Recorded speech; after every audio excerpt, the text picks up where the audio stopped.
Chapter 1. The Humble Beginnings. The small town of Jacksonville, Florida, was peaceful, maybe too peaceful. Life there moved slowly, with warm days and quiet nights. In one of its modest neighborhoods, a boy named Michael Waltz was growing up. He wasn't much different from other kids, or so it seemed at first. But deep inside, Michael was different. He had dreams much bigger than his little town. Michael's family was hard-working. His mother, a nurse, worked long hours at the hospital. She came home tired, but she always smiled when she saw Michael. His grandfather, a World War II veteran, lived with them too. He didn't talk much about the war, but when he did, his stories were powerful. They stayed with Michael. Every word, every lesson. "Michael," his grandfather often said, "life will test you. It's not about how many times you fall, but how many times you get up." Michael didn't fully understand those words at first, but soon he would. Michael was a curious boy. He loved to read books about explorers, heroes, and warriors.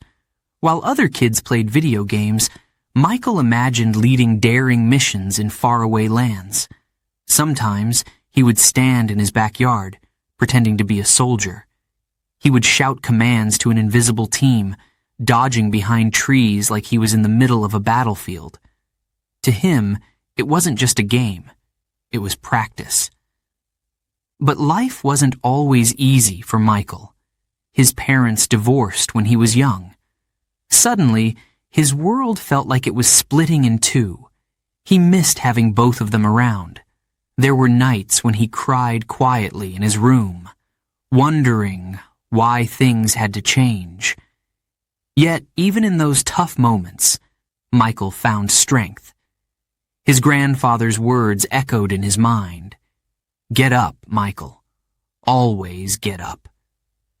At school, Michael wasn't the smartest kid in the class, but he was determined. If he didn't understand something, he worked harder until he did. He stayed after school, asked questions, and never gave up. Teachers noticed his determination. "You're going to do great things one day, Michael," they told him. He smiled, but inside, he wondered, could they really be right? One summer, everything changed. Michael joined the Boy Scouts. At first, he didn't think much of it. But soon, he discovered something he loved: camping in the woods, solving challenges, and working as a team. One evening, sitting by the campfire, his scout leader shared a story about bravery. It was the story of a soldier who risked everything to save his team. As the fire crackled, Michael felt something stir in his heart. He wanted to be like that soldier, not just brave, but selfless. He wanted to help others, even when it was hard. That night, under the stars, Michael made a silent promise to himself. "One day, I'll make a difference, just like him." Back home, Michael started waking up early every morning to run. "Why are you running?" his mother asked one day, smiling as she watched him lace up his sneakers. Michael looked at her, his eyes serious. "Because one day, I'll need to be strong," he said. She didn't ask any more questions. She knew her son was growing into someone special. Money was tight in the Waltz household. Michael couldn't always have the newest clothes or gadgets like his classmates, but his mother taught him something more valuable: the power of hard work. "If you want something, Michael," she said, "earn it." So, Michael mowed lawns, cleaned neighbors' yards, and saved every dollar he earned. It wasn't easy, but it felt good. One day, as Michael walked home after finishing a yard job, he spotted a military recruitment poster. It showed a soldier standing tall with the words, "Be all you can be." Michael stopped and stared. His heart raced. It felt like the poster was speaking directly to him. Could I really become a soldier? He wondered. The idea thrilled him and scared him at the same time. In high school, Michael faced another challenge, a bully named Brad. Brad was bigger, stronger, and always looking for trouble. One day, he cornered Michael in the hallway. "What are you going to do, Waltz?" Brad sneered, shoving him. Michael clenched his fists but didn't fight back. Instead, he stood his ground, looked Brad in the eye, and said, "You can push me, but you can't break me."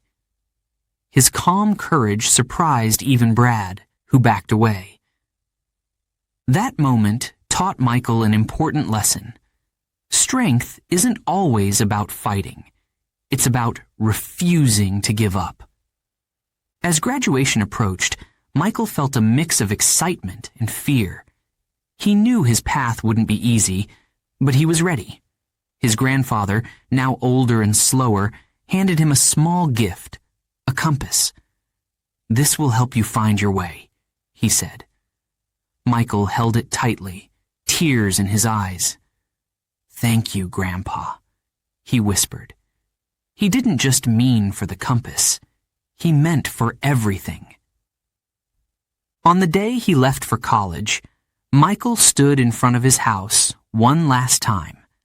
The little backyard where he'd pretended to lead missions. The porch where his mother sat after long shifts. The small rooms filled with big dreams. He took a deep breath and walked away, knowing this was just the beginning. Michael Waltz's humble beginnings were not easy, but they were filled with lessons. Lessons about hard work, resilience, and the power of dreams. As the car drove away from his childhood home, Michael looked out the window and whispered to himself, "I'll make them proud." He didn't know how yet, but he would. And so, the boy from the small town took his first steps toward a bigger, brighter future. Chapter 2. A Call to Duty. The decision wasn't easy. Michael Waltz sat alone on his bed, the Army recruitment pamphlet in his hands. The room was quiet, but inside, his mind raced. Should I do it? He wondered. Joining the Army wasn't just a job. It was a commitment, a promise to serve something bigger than himself. But it was also a risk, a step into the unknown. Michael thought about his grandfather. He remembered the stories of courage and sacrifice. This is what he would do, Michael told himself. His heart was pounding. Finally, he took a deep breath and whispered, "I'm ready." The next morning, Michael walked into the recruitment office. The recruiter, a tall man with a sharp uniform, smiled as he approached. "You sure about this, son?" the man asked. Michael hesitated, then nodded firmly. "Yes, sir," he said. The recruiter handed him a pen. As Michael signed the papers, his hand trembled slightly. This was it. His life was about to change forever. A few weeks later, Michael found himself on a bus heading to basic training. The ride was long, and the other recruits around him were loud and nervous. Michael stared out the window, watching the landscape blur past. What will it be like? He wondered. He had no idea what to expect, but he knew one thing. He would give it everything he had. When the bus finally stopped, a drill sergeant stormed on board. He was tall, with a booming voice that made everyone sit up straight. "Get off this bus, now!" he shouted. Michael jumped to his feet, his heart racing. This wasn't like anything he'd experienced before. The next few days were a blur. Uniforms, haircuts, shouting, and endless rules. Michael learned quickly. Speak only when spoken to, move fast, and never, ever complain. The days were long, starting before dawn and ending late at night. Every muscle in Michael's body ached, but he pushed through. I can do this, he told himself. I have to. One morning, the recruits were taken to an obstacle course. The sergeant barked orders as they lined up. "This isn't just about strength," he yelled. "It's about heart. Let's see if you have what it takes." Michael's turn came. He sprinted forward, his boots sinking into the mud. First, he climbed a tall wall. His arms burned, but he didn't stop. Next, he crawled under barbed wire, his face inches from the dirt. Then came the rope climb. Michael grabbed the rope and pulled himself up, inch by inch. His hands were raw, his muscles shaking. For a moment, he thought he couldn't make it. But then, he heard a voice in his head. "Get up, Michael. Always get up." With a final burst of energy, he reached the top. When he finished, he collapsed onto the ground, breathing hard. The sergeant walked over and looked down at him. "Not bad, Waltz," he said with a small nod. For the first time, Michael felt a spark of pride. The hardest part of training wasn't the physical challenges, it was being away from home. Michael missed his mother, his friends, and the comfort of his old life. Some nights, after the lights went out, he lay in his bunk, staring at the ceiling. He thought about his grandfather's compass, now tucked safely in his bag. "Am I strong enough for this?" he wondered. But Michael wasn't alone. The other recruits became his new family. They laughed together, struggled together, and encouraged each other when things got tough. One night, during a long march, Michael's friend Jake stumbled and fell. "I can't go on," Jake said, his voice weak. Michael stopped and helped him to his feet. "Yes, you can," Michael said firmly. "We're in this together." Step by step, they made it to the finish line. Weeks turned into months. Michael grew stronger, faster, and more confident. He learned to fire a weapon, navigate with a map, and work as part of a team. He also learned about discipline, the kind that comes from getting up every morning, no matter how tired you feel. One day, the recruits were told they would graduate. Michael couldn't believe it. He had made it. On the day of the ceremony, he stood in his new uniform, his chest swelling with pride. As the sergeant called his name, Michael stepped forward and saluted. "Well done, soldier," the sergeant said, handing him a small badge. Michael held it tightly, a symbol of everything he had achieved. But the journey wasn't over. After the ceremony, Michael called his mother. Her voice was full of emotion. "I'm so proud of you, Michael," she said. "Your grandfather would be too." Michael felt a lump in his throat. He wished his grandfather could see him now. That night, Michael sat alone under the stars. The badge in his hand felt heavy, not just because of what it represented, but because of the responsibility it carried. He thought about the future, about the challenges ahead. "I'm ready for whatever comes next," he thought. And for the first time in a long time, he felt truly at peace. Michael Waltz had answered the call to duty. He had faced fear, pushed through pain, and discovered strength he didn't know he had. The boy who had dreamed of making a difference was now a soldier, standing at the beginning of a new chapter in his life. What would come next?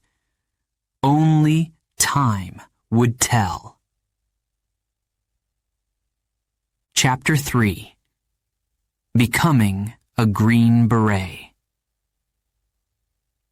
The morning was cold and dark when Michael Waltz arrived at the Special Forces Training Center. The air smelled of wet grass, and the faint sound of boots crunching on gravel filled the stillness. He adjusted his heavy pack and looked around. Faces were tense, quiet. These were soldiers who had already proven themselves in basic training. But here, they would be tested in ways they could not imagine. An instructor stepped forward, his voice sharp and commanding. "Listen up! This is the path to the Green Beret. It's not for everyone. Many of you will fail. Only the strong and the determined will make it." Michael felt a chill, not from the cold, but from the weight of those words. This was his dream. But could he do it? Could he survive the hardest training in the military? The first test was simple, but brutal. A 12-mile march, with 50 pounds on his back. The sun was barely rising when the recruits began. The trail was rough, climbing hills and crossing streams. Every step felt heavier than the last. Michael's legs burned. His shoulders ached. Sweat poured down his face. Around him, some recruits began to falter. A man just ahead of him tripped and fell, groaning in pain. Michael slowed for a moment, tempted to stop. But then he heard a voice in his mind, his grandfather's voice. "Get up, Michael. Always get up." He gritted his teeth and kept walking, his eyes fixed on the horizon. When he finally reached the finish line, Michael collapsed to the ground. His body screamed for rest, but inside, he felt proud. He had made it through the first challenge, but the challenges only got harder. In the coming weeks, Michael learned what it truly meant to be a Green Beret. It wasn't just about physical strength, it was about survival. One exercise stood out. SEER training, survival, evasion, resistance, and escape. The recruits were dropped into the middle of a dense forest, miles from civilization. Their mission? Survive for 3 days and avoid capture. Michael moved carefully, stepping over roots and keeping low. The forest was alive with sounds, birds calling, branches rustling. Somewhere out there, the instructors were hunting them.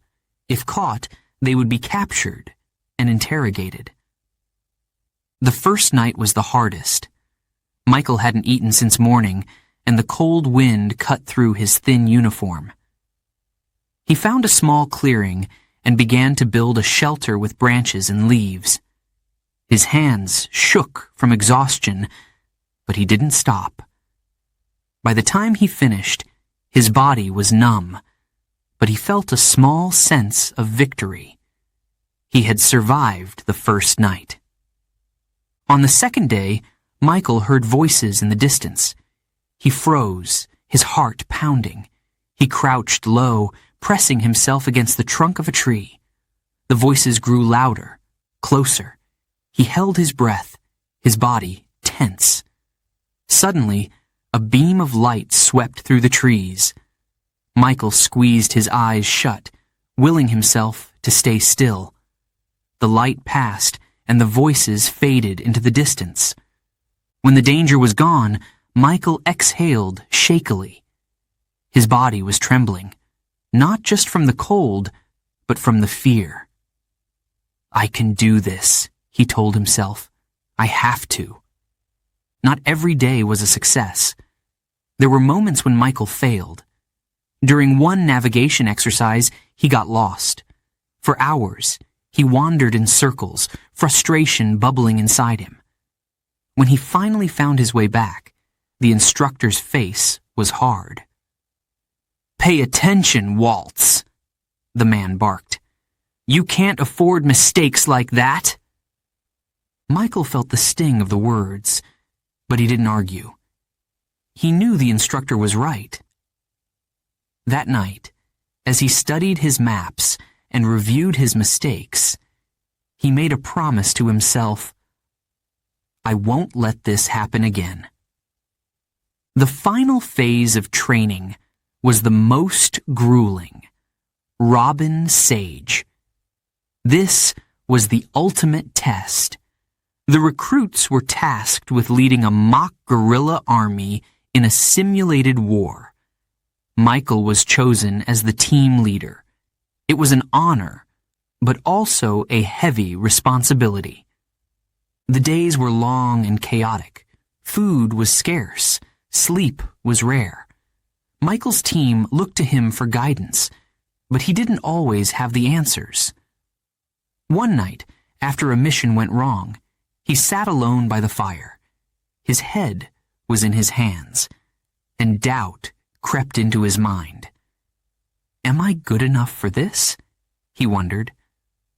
But then he looked at his team, exhausted, but still fighting. They hadn't given up, and neither would he. He stood up, his voice steady. We'll get through this, he told them, together.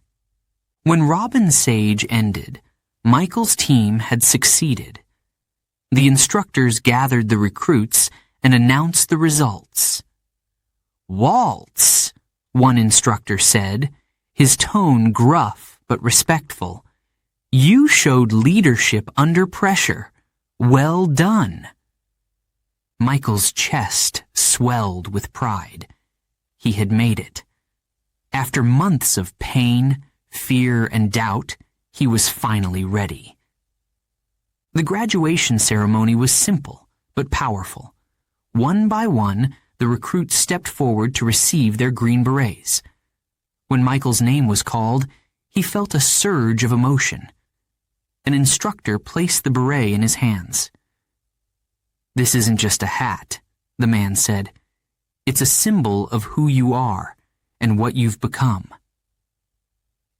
Michael placed the beret on his head, his hands steady, despite the flood of feelings inside him. He thought of his grandfather, his mother, and the countless moments when he wanted to quit, but didn't. This was the culmination of everything he had worked for. That night, Michael sat under the stars, the green beret resting beside him.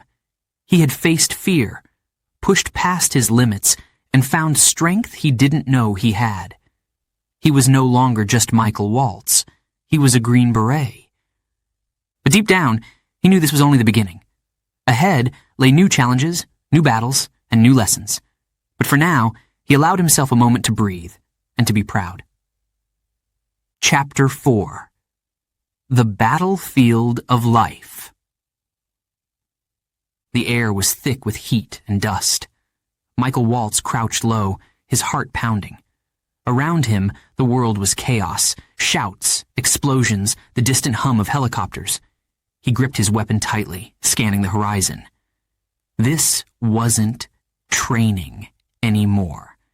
This was real. This was war. Michael's first deployment as a Green Beret took him to Afghanistan, a land of rugged mountains and endless conflict. When he arrived, the reality hit him like a punch. The heat was relentless. The terrain was unforgiving. And the enemy? Always watching, waiting. His team's mission was clear: to work with local forces, train them, and fight alongside them. It was dangerous work. Every decision mattered. Every step could be his last. One day, Michael and his team were on patrol in a remote village. The streets were quiet, too quiet. "Stay alert," his commander whispered. Michael's eyes darted around, searching for anything out of place. Suddenly, a loud crack split the air. Gunfire. The team dove for cover as bullets tore through the walls around them. Michael's training kicked in. He called out commands, his voice steady despite the chaos. "Return fire! Watch the rooftops!" The battle lasted only minutes, but it felt like hours. When it was over, Michael's hands were shaking. He looked at his teammates. Everyone was safe. Relief flooded through him, but so did a chilling thought. This is just the beginning. War wasn't just about battles, it was about people. Michael spent hours working with Afghan soldiers, learning their language, and earning their trust. He listened to their stories, about families left behind, about the fear they carried every day. He admired their courage, but he also saw their pain. One night, after a long mission, Michael sat by the fire with an Afghan commander named Ahmed. The man spoke quietly, his face illuminated by the flickering flames. "You are far from home, my friend," Ahmed said. Michael nodded. "Yes, but this is where I need to be." Ahmed studied him for a moment, then said, "You fight for your country. I fight for my family. Maybe we are not so different." Those words stayed with Michael. The war was complicated. It wasn't just good versus evil. It was people, families, soldiers, civilians, all caught in the crossfire. One mission would test Michael like no other. His team was sent to rescue a group of hostages held by insurgents. The intelligence was vague, the location was dangerous, but failure wasn't an option. The mission began under the cover of darkness. Michael's team moved swiftly through the shadows, every step calculated. When they reached the compound, the tension was unbearable. Michael's heart pounded in his chest as they breached the door. Inside, chaos erupted. Gunfire echoed in the narrow halls. Michael's focus narrowed to one goal: find the hostages. When they finally reached them, Michael felt a wave of relief. But it wasn't over yet. The escape was just as perilous. As they ran through the night, explosions lit up the sky behind them. By the time they reached safety, Michael's body was shaking from exhaustion. But they had done it. The hostages were free. The battlefield wasn't only physical, it was emotional. Michael witnessed loss and grief that left deep scars. He remembered the first time his team lost a soldier. They held a small ceremony in the desert, the stars above shining brightly. As the flag-draped coffin was carried away, Michael felt a pain he couldn't describe. It was a reminder of the cost of war, and of the bravery it took to face it. Through the challenges, Michael found strength in his team. They were more than soldiers. They were brothers.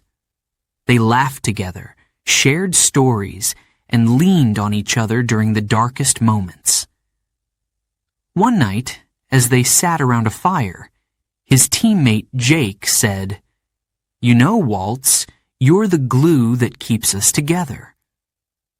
Michael laughed, but deep down, he felt the weight of those words.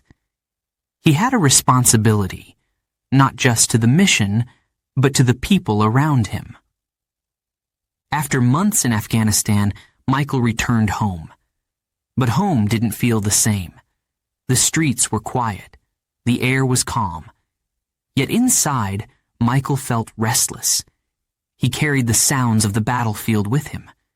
The echoes of gunfire, the cries of those he couldn't save. He smiled for his family, but at night, he lay awake, staring at the ceiling. How do I move on? He wondered. One day, he visited a veterans center. There, he met others who understood.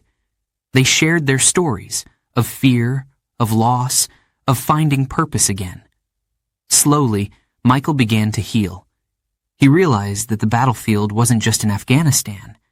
It was here too, in the hearts and minds of those who served. Michael Waltz's time on the battlefield shaped him in ways he could never have imagined. It taught him about courage, sacrifice, and the power of unity.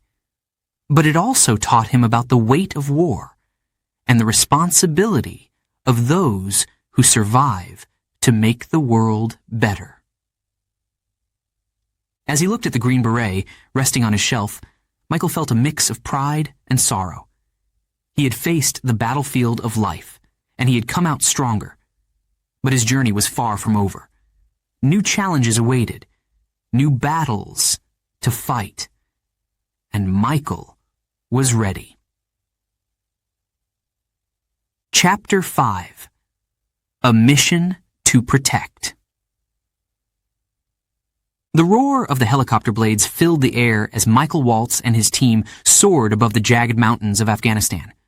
Below them, the land stretched endlessly, dry valleys, steep cliffs, and scattered villages. Michael leaned forward, gripping the edge of his seat. This wasn't just another mission. This one felt different. Heavier. Their objective was clear: protect a small village that had come under threat from insurgents. The people there had little. They lived in mud brick houses with goats grazing in the barren fields. But they were brave. They had stood against the insurgents, refusing to give in. Now, they needed help. Michael's heart tightened as he listened to the mission briefing again. These weren't soldiers they were protecting. They were families, children. And if they failed, the consequences would be unthinkable. The helicopter touched down in a cloud of dust. Michael and his team moved quickly, their boots crunching against the rocky ground. The villagers had gathered near the edge of the field, their faces a mix of fear and hope. An elderly man stepped forward, his hands trembling as he reached for Michael. "Thank you for coming," he said in broken English. We need your help." Michael nodded, his voice calm but firm. "We're here to protect you." But inside, he felt the weight of their trust. He couldn't let them down. The next hours were spent fortifying the village. Michael's team worked alongside the villagers, digging trenches and reinforcing walls.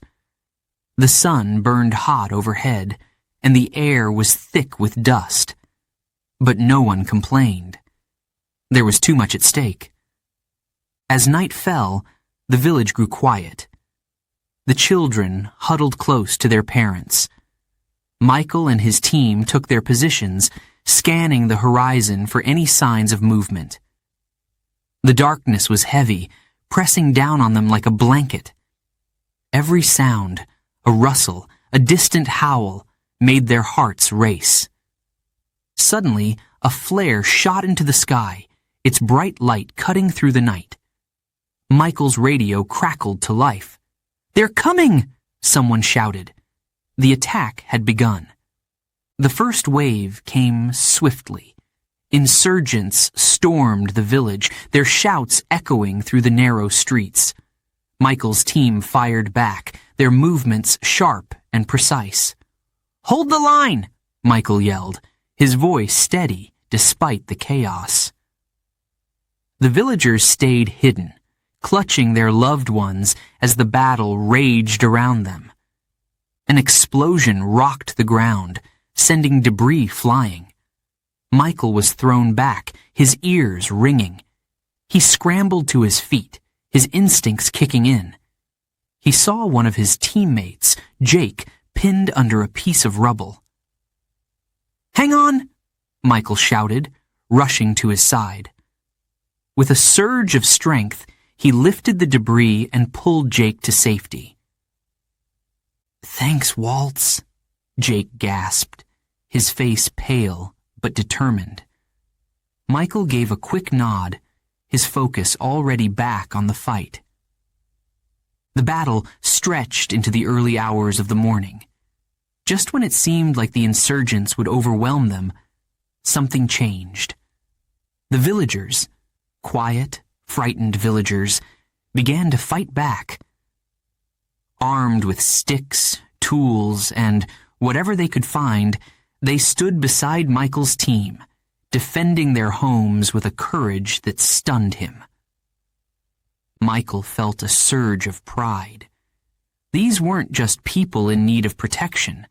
They were warriors in their own right. "We've got this," he shouted, rallying his team and the villagers.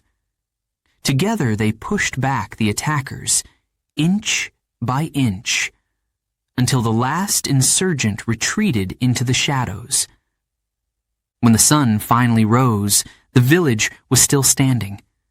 Smoke hung in the air, and the ground was littered with the remains of the battle.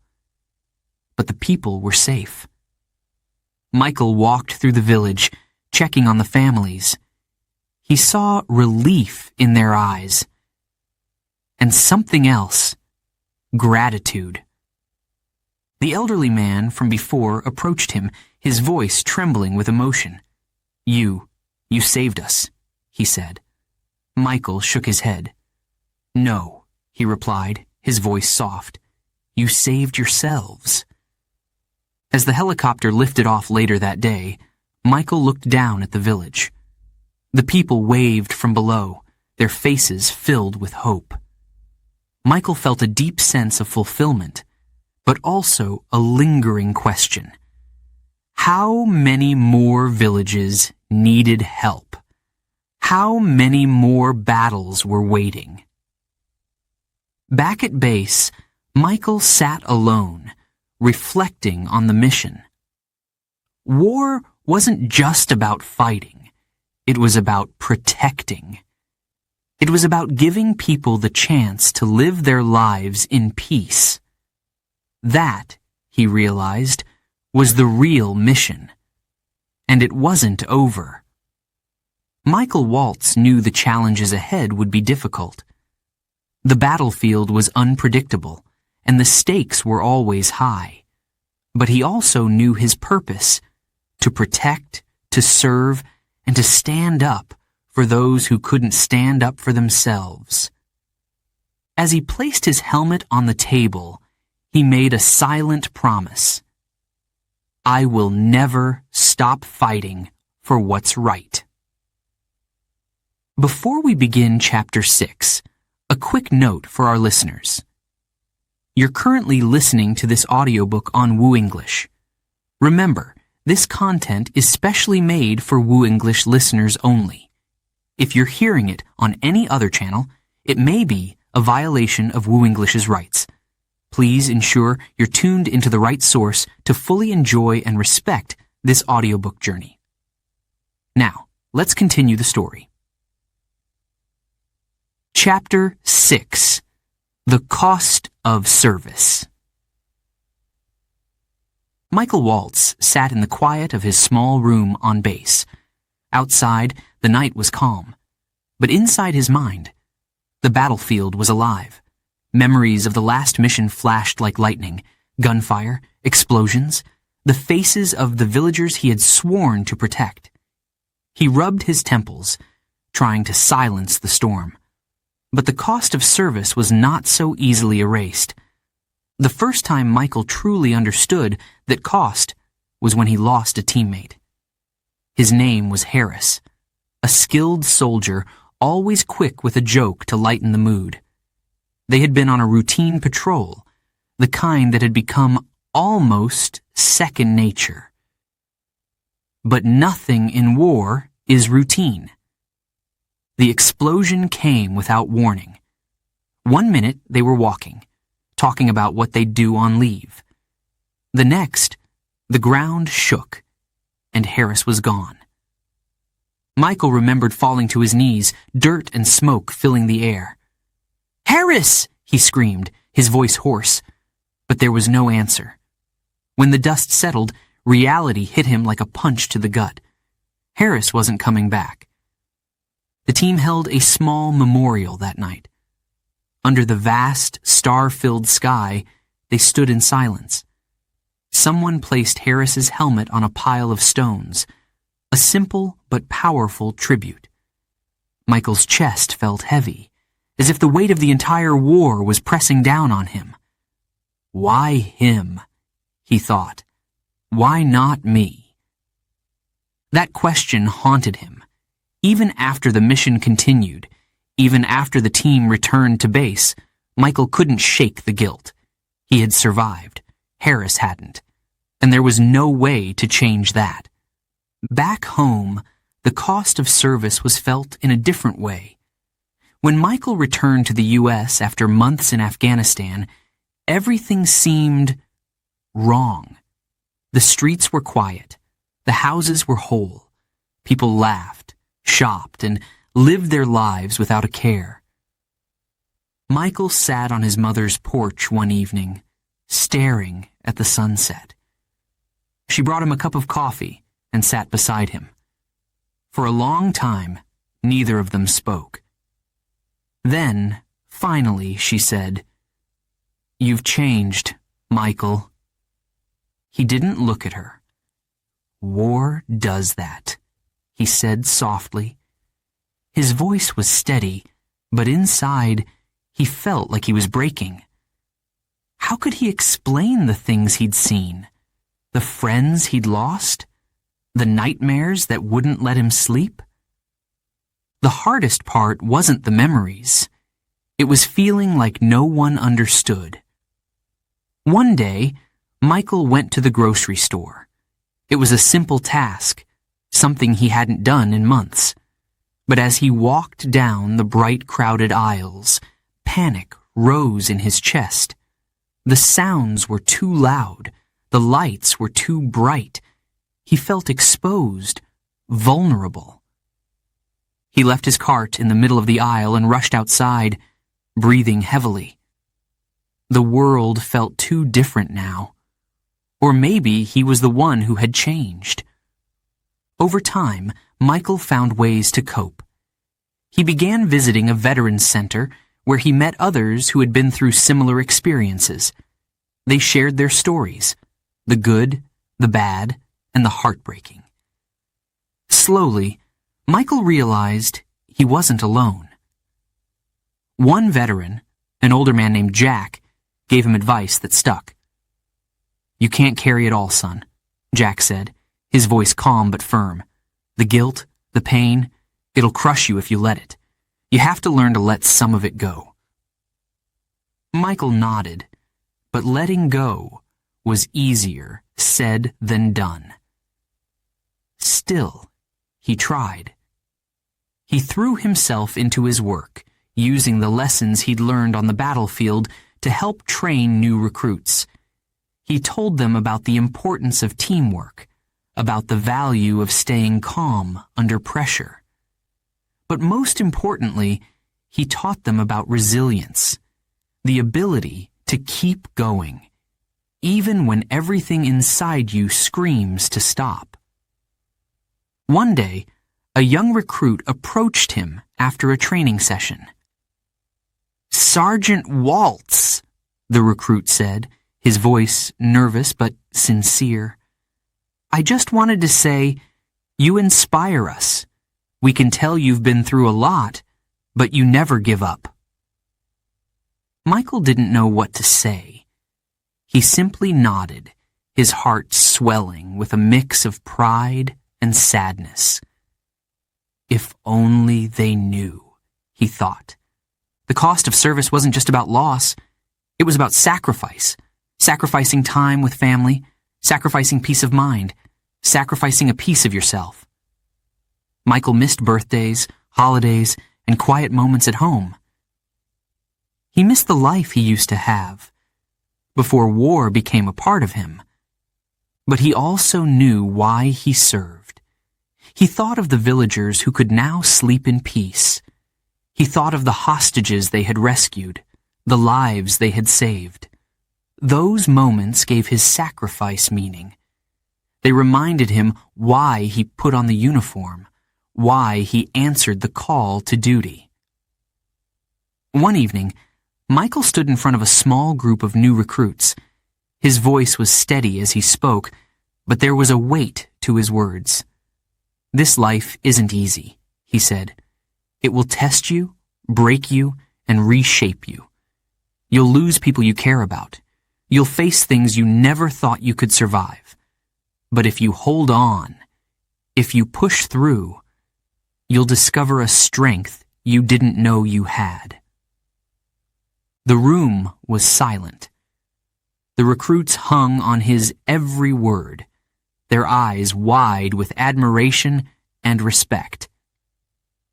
After the session, Michael walked outside. The sky was dark, and the stars sparkled above, just like they had on the night of Harris's memorial. He closed his eyes, letting the cool night air fill his lungs. The cost of service was high, higher than he had ever imagined. But as he stood there, he realized something. He had paid that cost willingly, and though it had changed him, it had also made him who he was. Michael Waltz opened his eyes and looked up at the stars. His journey was far from over, but he was ready for whatever came next. The battlefield of life was never easy, but Michael had learned to face it. One step at a time. Chapter 7. Home, but not the same. Michael Waltz stepped off the plane, his boots touching American soil for the first time in months. The airport was busy, filled with families, friends, and laughter. But Michael felt different. The world around him seemed so loud, so full of life, yet inside, he was quiet. As he walked through the terminal, he spotted his mother, standing near the exit with a wide smile. She waved, tears streaming down her face. "Michael!" she called, rushing to embrace him. Her arms wrapped around him tightly. But Michael stood still, his body stiff. He wanted to feel the warmth of her hug, but all he could think about was the battlefield he had left behind. The ride home was filled with her chatter. She talked about neighbors, family friends, and how much everyone had missed him. Michael nodded, giving small answers, but his mind wandered. He looked out the window, watching the familiar streets pass by. The houses were untouched, the sidewalks clean. It felt like a different world, one that hadn't changed, even though he had. When they pulled into the driveway, Michael hesitated.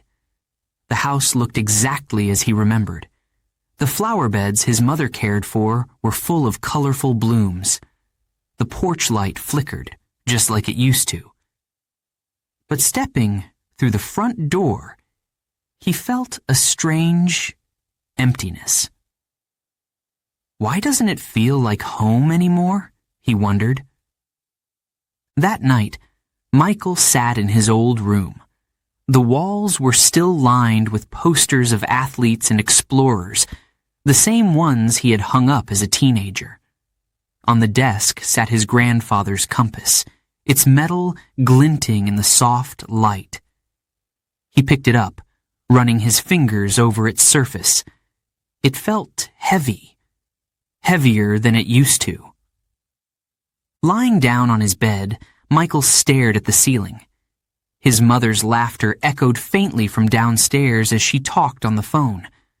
The sound should have comforted him, but instead it made him feel distant. He closed his eyes, and the room disappeared. In its place came the roar of helicopters, the smell of gunpowder, and the sight of faces, some full of hope, others lost forever. His eyes shot open, his breath shallow. The ceiling was there, but his heart raced as if he were still in danger. He sat up, gripping the edges of the bed, his hands shaking. "It's over," he told himself. "You're safe now?" But it didn't feel over. The next morning, Michael tried to settle into normal life. He helped his mother with errands, went for runs through the neighborhood, and even met up with old friends. But every moment felt strange.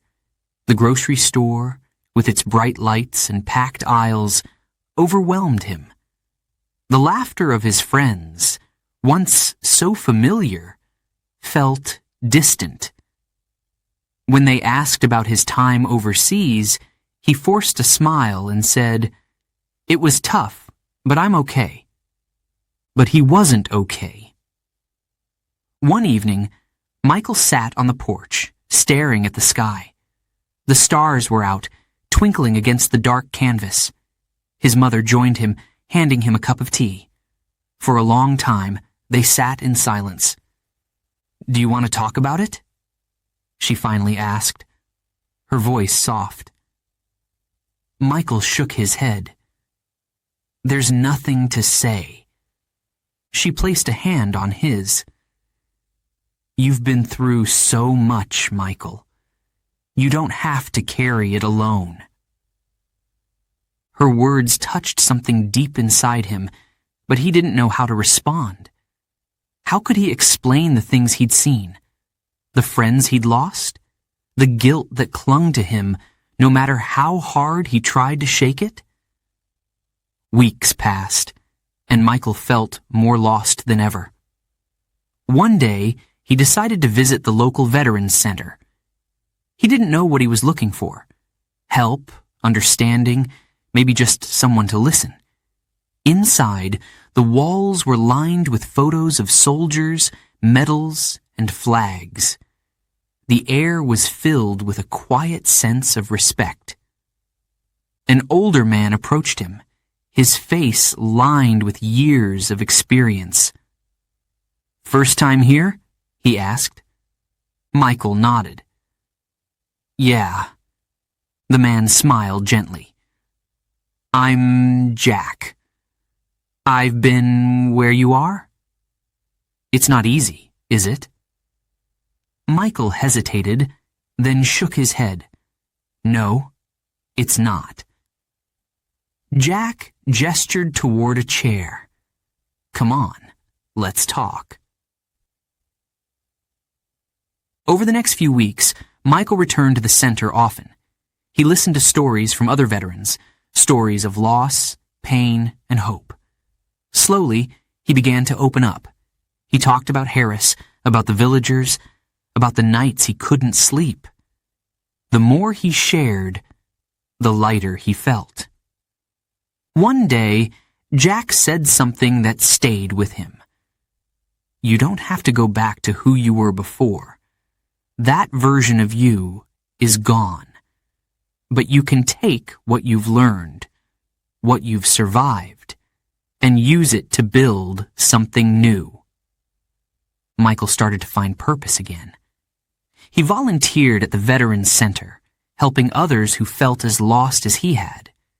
He shared his story with young recruits, teaching them not just about war, but about resilience.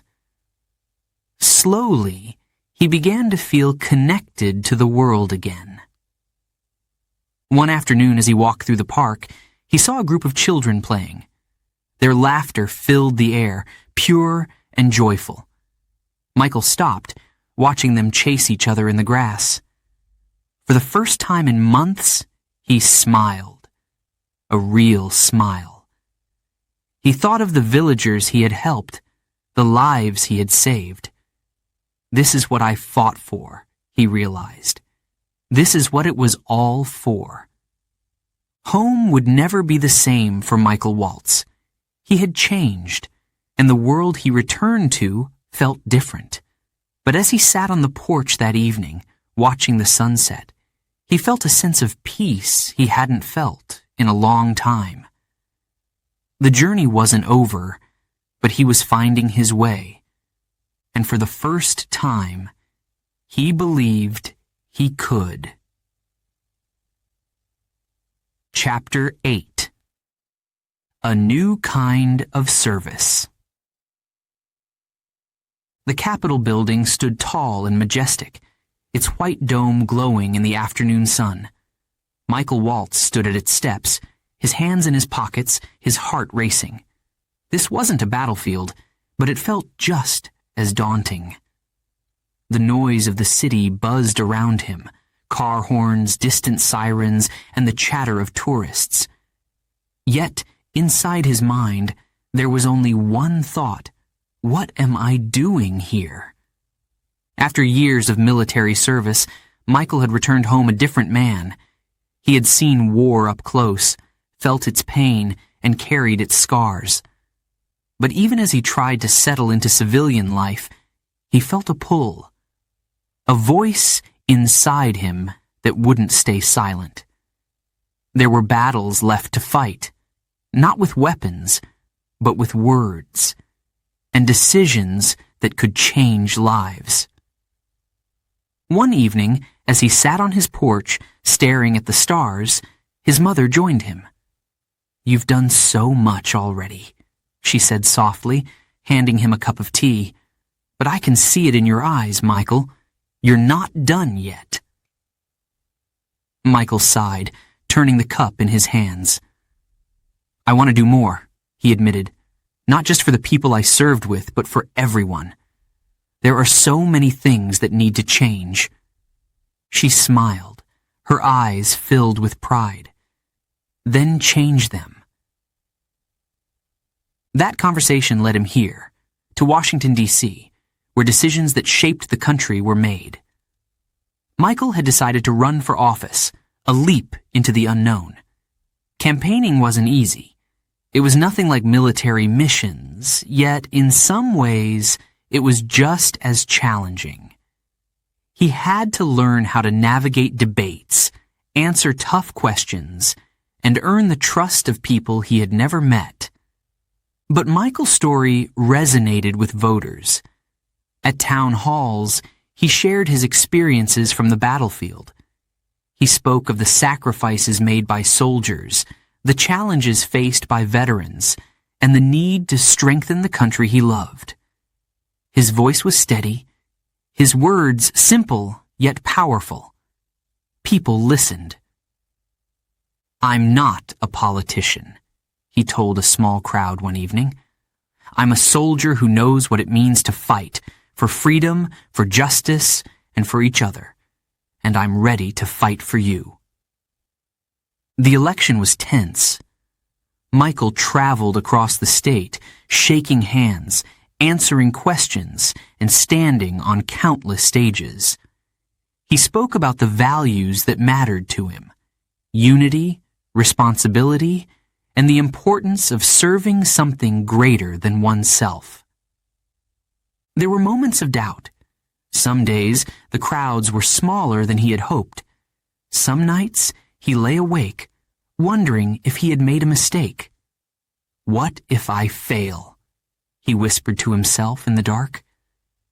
But then, he thought of Harris, of the villagers, of the people who believed in him.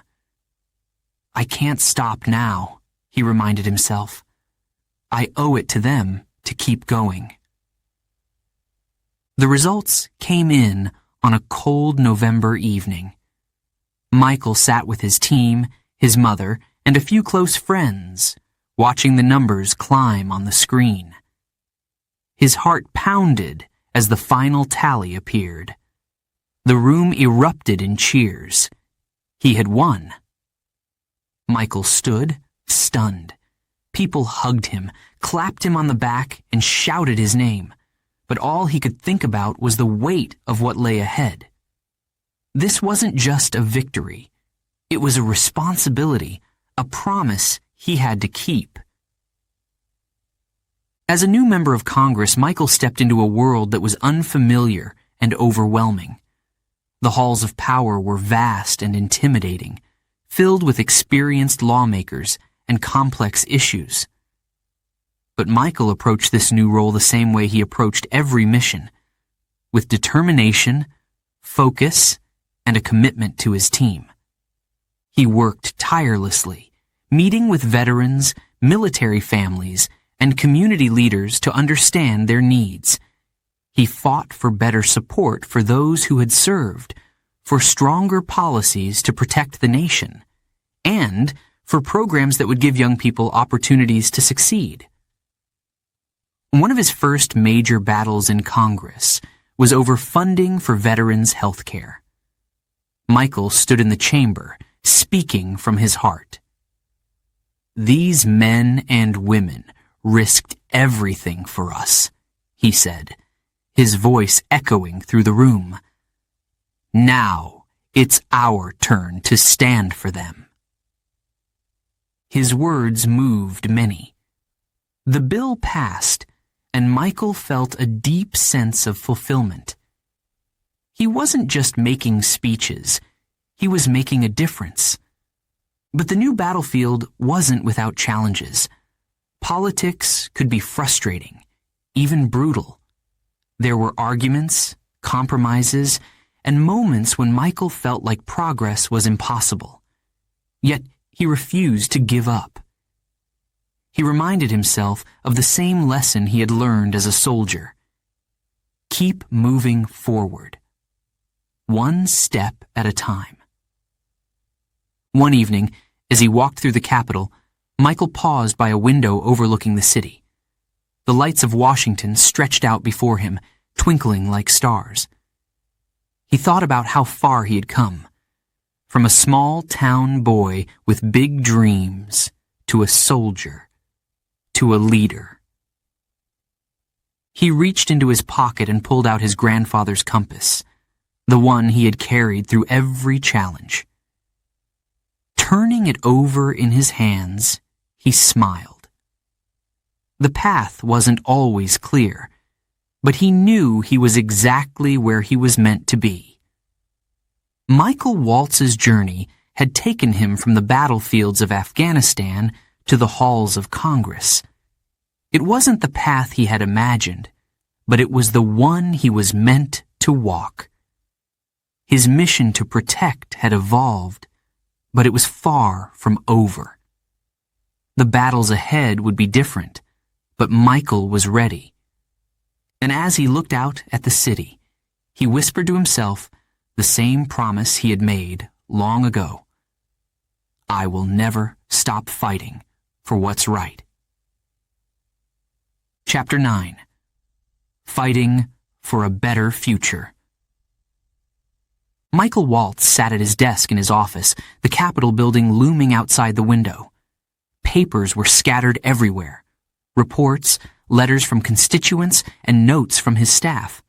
His head rested in his hands as he reread a letter from a military widow. Her husband had served his country with pride, but after returning home, he had struggled to access proper care. He lost the battle, not on the field, but at home. Her words echoed in his mind. We send them off as heroes, but we forget them when they return. Michael clenched his fists. This has to change, he thought. He stood abruptly, grabbed his coat, and headed for the chamber. Today was the day he would fight. The chamber was packed, every seat filled. Lawmakers talked quietly among themselves as Michael stepped up to the podium. The room grew still as he began to speak. Ladies and gentlemen, he started, his voice steady but filled with emotion. We all know the sacrifices our servicemen and women make. They leave their families, their homes, sometimes their very lives. And yet, when they return, many of them face another battle, one they shouldn't have to fight. His voice rose, filling the chamber. I've seen it firsthand. Soldiers who gave everything, now waiting months, sometimes years, for the care they deserve. Families struggling to rebuild their lives without support. We owe them more than this. We owe them action. The room erupted in murmurs. Michael pressed on. He spoke of the men and women he had served with. He shared their stories, not statistics, but real lives, filled with pain, courage, and hope. By the time he finished, the room was silent. The bill Michael had proposed, aimed to increase funding for veterans' health care, improve mental health services, and streamline the claims process. It was ambitious, and many doubted it would pass. But Michael refused to back down. He rallied support, meeting with lawmakers on both sides, building bridges where others saw walls. One night, after hours of meetings, a fellow congressman stopped him in the hallway. "Waltz," he said, shaking his head. "Why do you care so much? You've already done your part." Michael paused, then turned to face him. "Because this isn't about me," he said quietly. "It's about them, and I won't stop until they get what they need." The days turned into weeks, and the fight for the bill continued.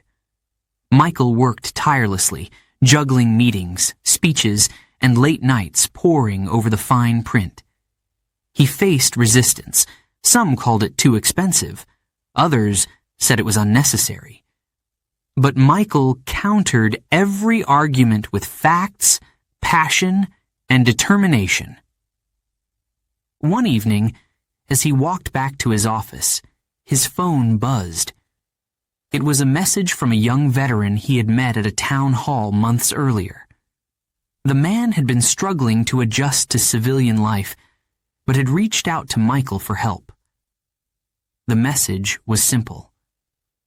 "Thank you for listening. I'm getting the help I need now. You gave me hope." Michael stopped in his tracks, his chest tightening. Moments like this reminded him why he fought so hard. The day of the vote arrived. The chamber was filled with tension as lawmakers debated the bill. Michael listened closely, his heart pounding as opponents raised their concerns. He took notes, preparing his rebuttals, ready to defend his cause. When it was his turn to speak, he stood, his green beret pin shining on his lapel. "This isn't just a bill," he began, his voice firm. "It's a promise to the men and women who stood for us. It's our turn to stand for them." He looked around the room, meeting the eyes of his colleagues. "I ask you to think about the sacrifices they've made. Think about the families waiting at home, the ones who trust us to do what's right. Let's not fail them."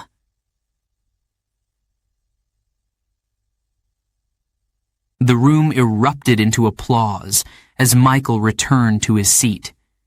He felt the weight of the moment, knowing he had done everything he could. The votes were tallied, and the result was announced. The bill had passed. Michael closed his eyes, relief washing over him. Around him, his team cheered, shaking his hand and clapping him on the back. But Michael's thoughts weren't on the celebration. They were on the people this bill would help. Later that night, as he stood outside the Capitol, he looked up at the stars. The weight of the fight was still heavy, but so was the sense of accomplishment. This was one step forward, one victory in the long battle for a better future. Michael's work didn't end there. He continued to champion causes close to his heart: education, national security, and opportunities for the next generation. He visited schools, speaking to young people about leadership and service. He met with community leaders, listening to their needs and finding ways to help. At a high school one afternoon, a student raised her hand during a Q&A session. "What keeps you going?" she asked, her voice curious and sincere. Michael smiled. "Hope," he said simply. "Hope that we can make things better. Hope that our work today will give you all a brighter future." Years passed, and Michael's influence grew. But He never forgot why he started this journey. His office walls were filled with reminders, photos of his team in Afghanistan, letters from constituents, and a framed copy of the first bill he ever passed. One evening, as he packed up his desk, his phone buzzed again. This time, it was a photo from a veterans hospital. Smiling faces, families reunited, and a simple message: "Thank you for fighting for us." Michael stared at the photo for a long time. He felt the familiar swell of pride and responsibility. The battles he fought now were different, but their impact was just as profound. Michael Waltz had chosen a new kind of service, one that required patience, resilience, and the courage to face challenges head-on. The journey wasn't easy, but he knew it was worth it. As he left his office that night, walking into the cool D.C. air, he whispered to himself, "The fight isn't over, but I'm ready." Chapter 10. The Power of Perseverance.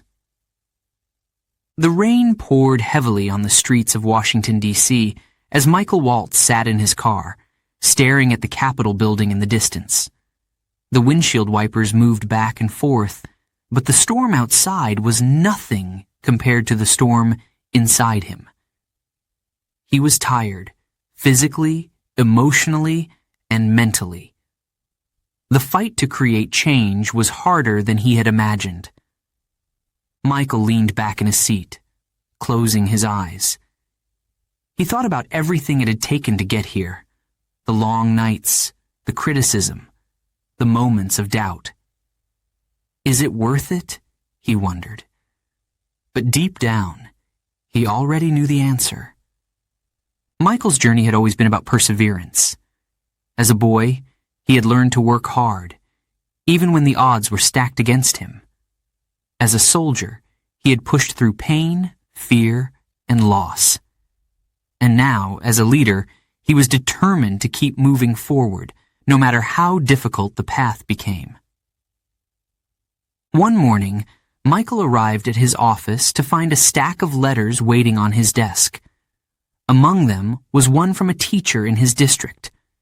The letter was simple, but it hit him hard. "Because of your work, we received funding for our school. Thank you for believing in us." Michael smiled as he read it. These small victories reminded him why he fought. They were the fuel that kept him going. Not every day was a success. Some days, it felt like nothing was changing. Michael remembered one particularly tough meeting where his ideas were dismissed outright. He had spent weeks preparing, pouring his energy into crafting solutions he believed in. But the room was cold, the faces unmoved. Walking out of that meeting, he felt defeated. The weight of rejection pressed on his chest. He thought of the soldiers who had looked to him for guidance, the voters who had trusted him with their voices. "I can't let them down," he thought. "I won't let them down." That night, as he sat alone in his office, he opened his grandfather's compass. He ran his fingers over its worn surface, letting its weight ground him. "Always get up," he whispered to himself, repeating the words that had guided him since childhood. Michael didn't just persevere for himself. He fought for others. One day, he visited a veterans hospital in his district. The halls were quiet, the walls lined with faded photographs of soldiers. As he walked through, he met a young veteran named Kyle. Kyle had lost a leg in combat and was struggling to adjust to civilian life. "Sometimes I don't know why I bother," Kyle admitted, his voice low. It feels like no one cares. Michael placed a hand on his shoulder. I care, he said firmly. And so do a lot of people. You've been through so much, but you're still here. That means something. Kyle nodded slowly, his eyes filling with hope. In that moment, Michael felt the power of perseverance, not just in himself, but in the people he worked to inspire. Back in Washington, Michael faced new challenges. A bill he had championed, a bold plan to expand mental health services for veterans, was stalled in committee. His team urged him to move on, to focus on easier wins. But Michael couldn't let it go. He knew how many lives this bill could change. For weeks, he met with lawmakers, pleading his case. He shared stories of the veterans he had met, the struggles they faced, and the support they desperately needed. Some days, the resistance felt insurmountable. But Michael refused to quit. Finally, one afternoon, he received the news. The bill was moving forward. His efforts had paid off. He sat back in his chair, letting out a deep breath. It wasn't just a personal victory, it was a step toward a better future. Despite the successes, there were still moments of doubt. One evening, Michael called his mother. She could always sense when something was wrong. "You sound tired," she said gently. "I am," he admitted. "Some days, it feels like I'm not making a difference." Her voice softened. "Michael, do you remember what your grandfather used to say? Life will test you, but you always get up. You've been tested more than anyone I know, and you've never given up. Don't start now." Her words filled him with a renewed sense of purpose.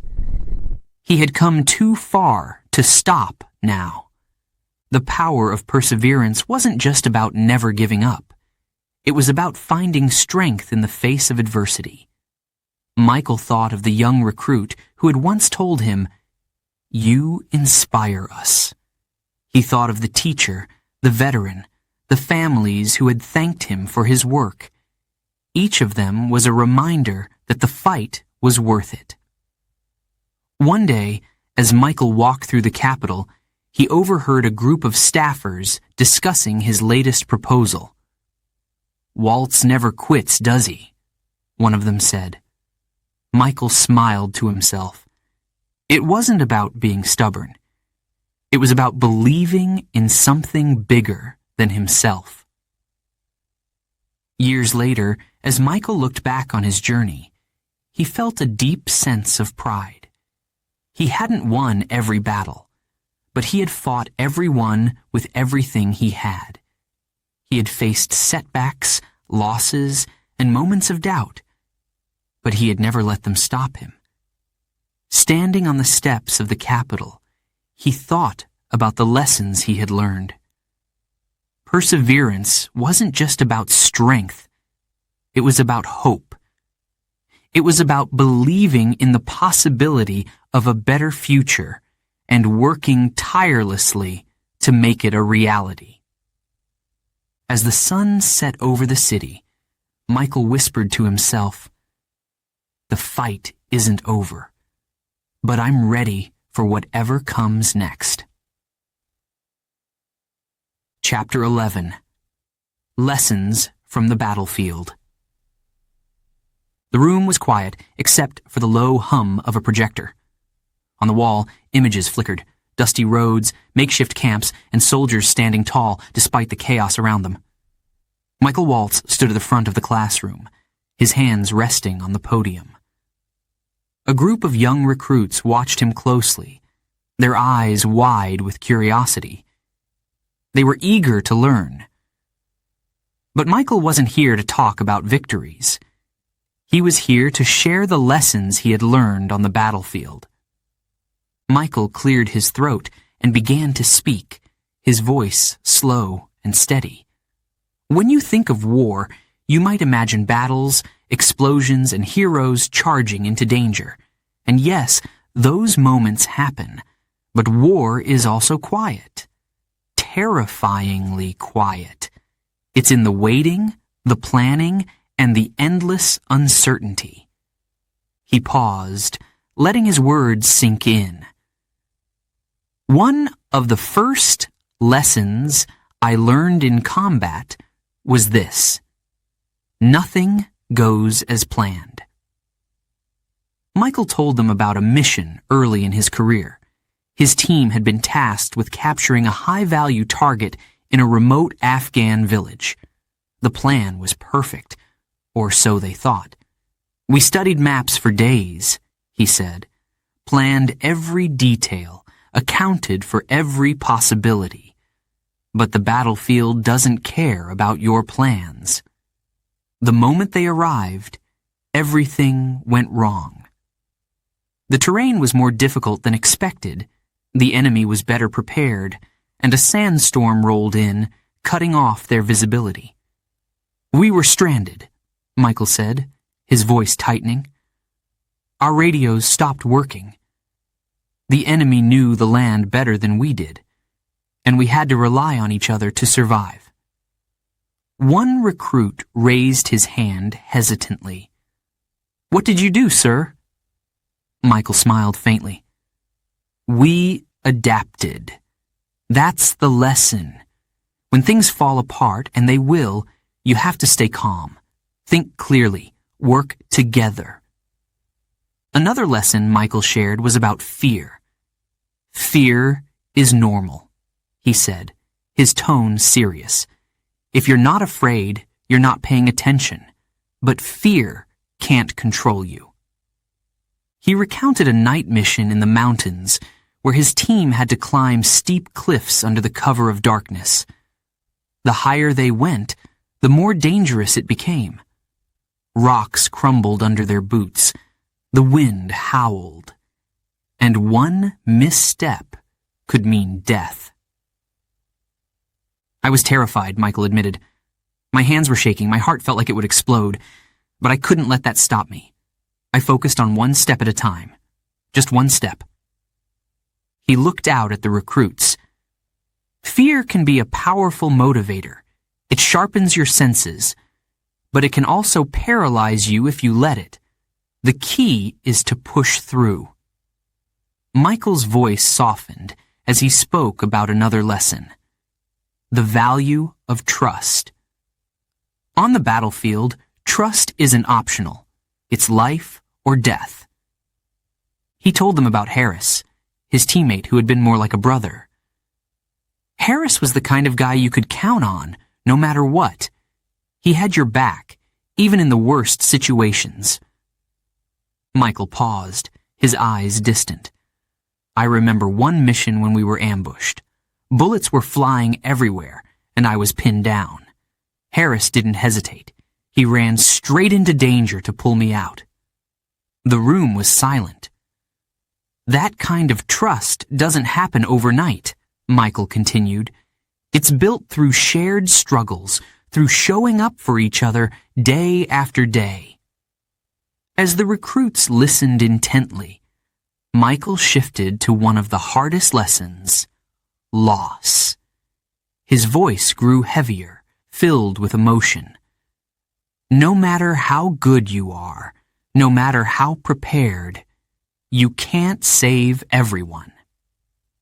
He shared the story of a young soldier, barely 20 years old, who had been eager and full of life.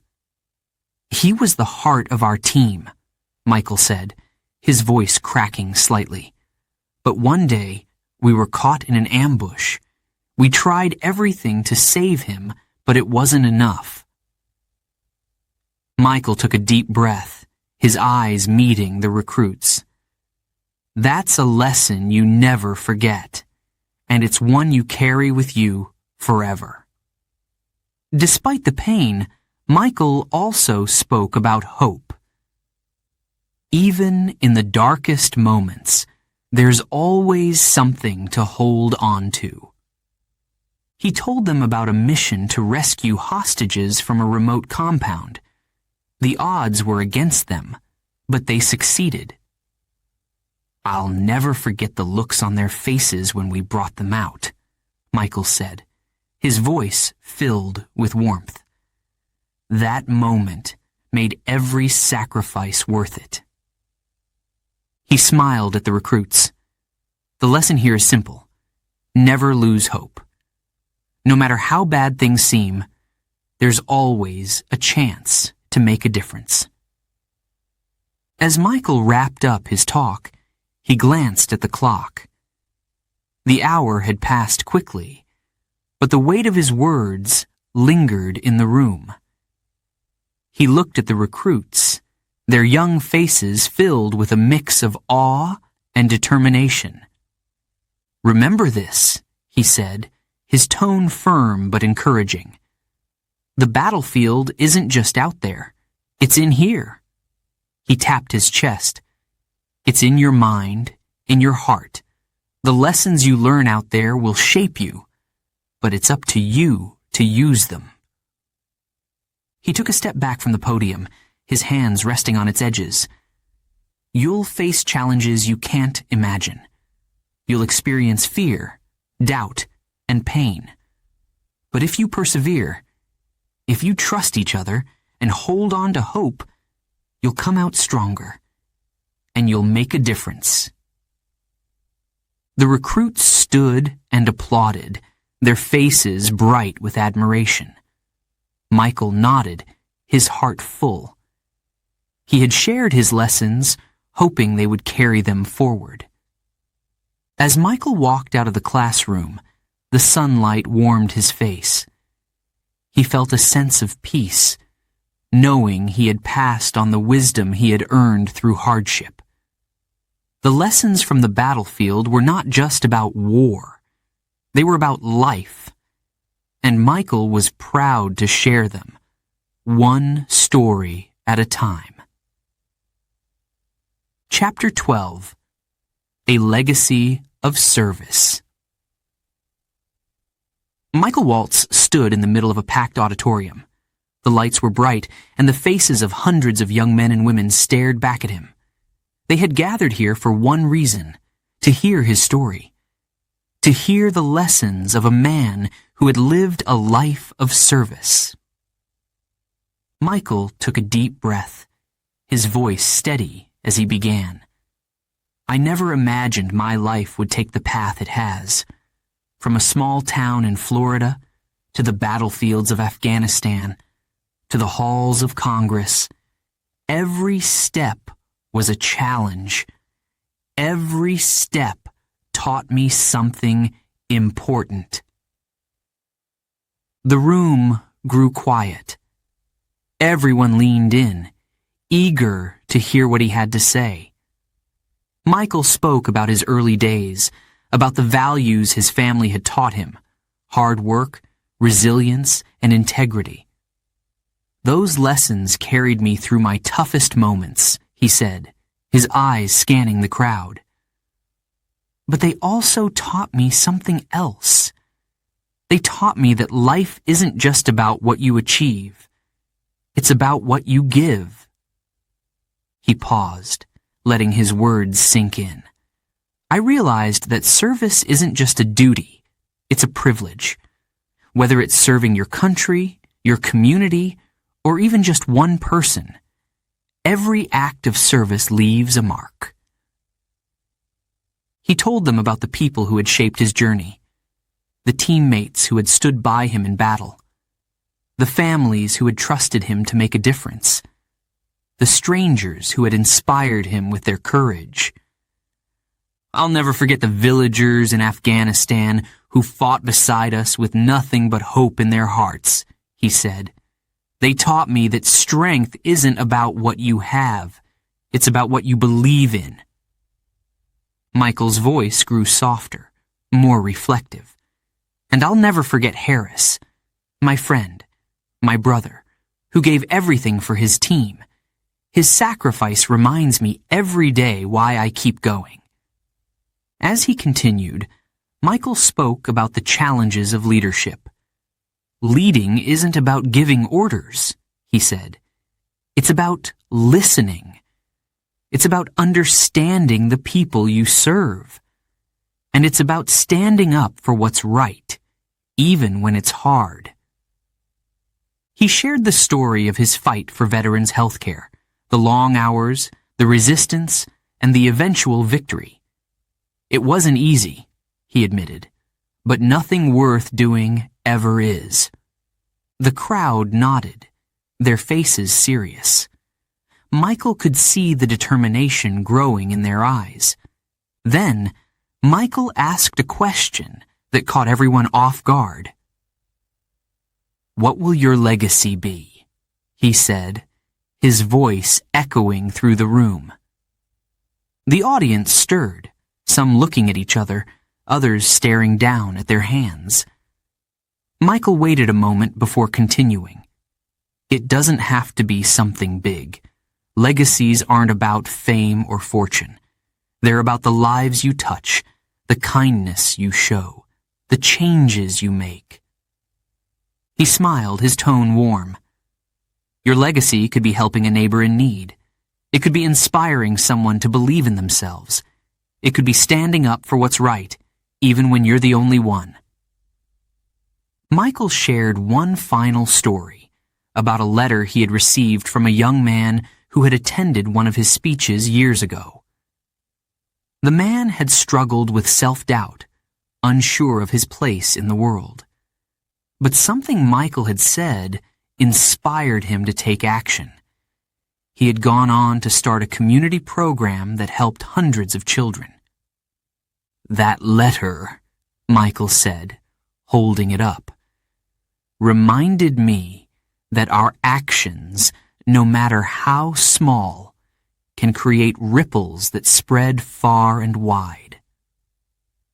As the speech came to an end, Michael looked out at the audience, his voice strong and clear. "I'm not here to tell you what to do with your lives," he said. "That's a choice only you can make. But I will say this. The world needs you. It needs your ideas, your courage, your compassion, and it needs your service." The room erupted into applause, the sound filling the auditorium like a wave. Michael stepped back, his heart full. He had shared his story, but more importantly, he had shared his hope for a better future built by those willing to serve. That night, Michael sat alone in his hotel room, looking out at the city lights. He thought about everything he had experienced, everything he had learned. The path hadn't been easy, but it had been worth it. Every step, every challenge, every moment of doubt had led him here. He reached into his pocket and pulled out his grandfather's compass. Turning it over in his hands, he smiled. It had guided him through so much, but now it felt like a symbol of something greater, a reminder of where he had come from and where he was going.